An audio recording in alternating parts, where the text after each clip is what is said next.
All right, what's up, everybody? So, upper body training log today. Little check in on the arms at, happy to say, 16.9 inches. Not quite at 17, but we are incredibly close. So, that should be coming up hopefully within the next few weeks, maybe up to the next month. But we shall see. Not going to just giga bulk for the sake of it. Going to continue to go nice and slow on the bulk.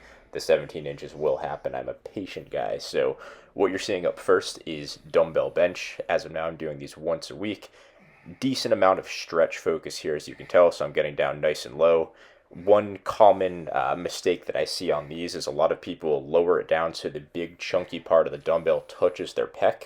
I suggest going a little bit wider, but also tucking your elbows in just a little bit. And even with me, with these gigantic, chunky Olympic dumbbells, I don't even run into an issue where I'm knocking them into my torso or my chest or anything. So just go a little bit wider on your dumbbell bench, get more range of motion. That's the purpose of that lift. Get the range of motion, get the stretch. You don't need a whole ton of weight. I'm not pressing a whole ton of weight on here. Up next, this is likely a lift that's on its way out pretty soon. Just a dead stop, moderately cheated barbell curl, but also decently strict. The weight just starts to feel so awkward the heavier it gets on barbell curls because it's so far in front of you, and the heavier you get, it's just compared to your body weight, you don't want that ratio to keep inching closer and closer because it just makes it more and more awkward since it's just that much closer to your own body weight in front of you. So that's probably going to get rotated out for something a little bit more strict or something where I can get a little bit more out of less weight. Preacher curls are kind of my bread and butter right now. Smith bench up next, just going nice and slow with tempo, going nice and light on the weight. Really trying to milk out as much as I can from lightweight. Keep the stimulus high, keep the fatigue low. I've already done a decent amount of pressing with the dumbbell press today, so good secondary lift for the day.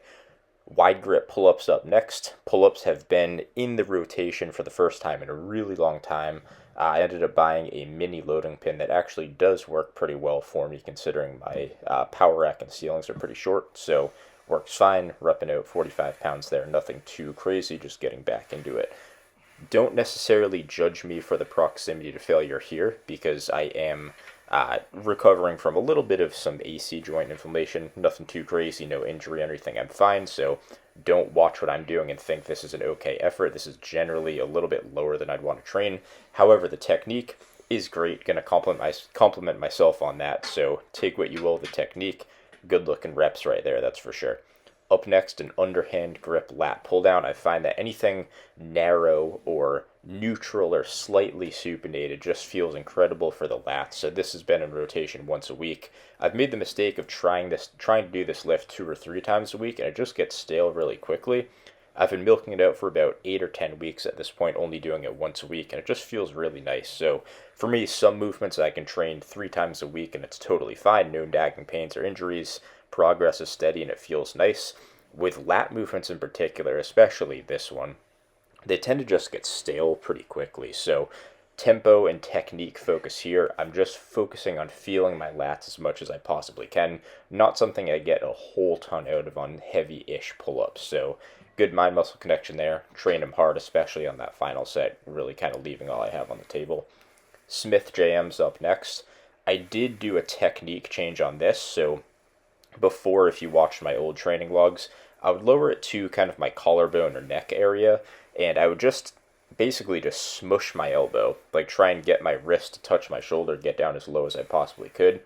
With this technique, it's slightly closer to an extension than it was like a smushing press before, so it is a bit different. I do have to go a bit lighter, but I'm going to try and build it up this way. I do feel it a little bit more in my triceps, and I think these minor little quote-unquote technique changes can be nice for certain lifts after you've been doing them for a while. Keep in mind, I've been doing these for almost a year at this point. I think it was last August where I mentioned that the JM press was a lift I wish I started sooner in that video.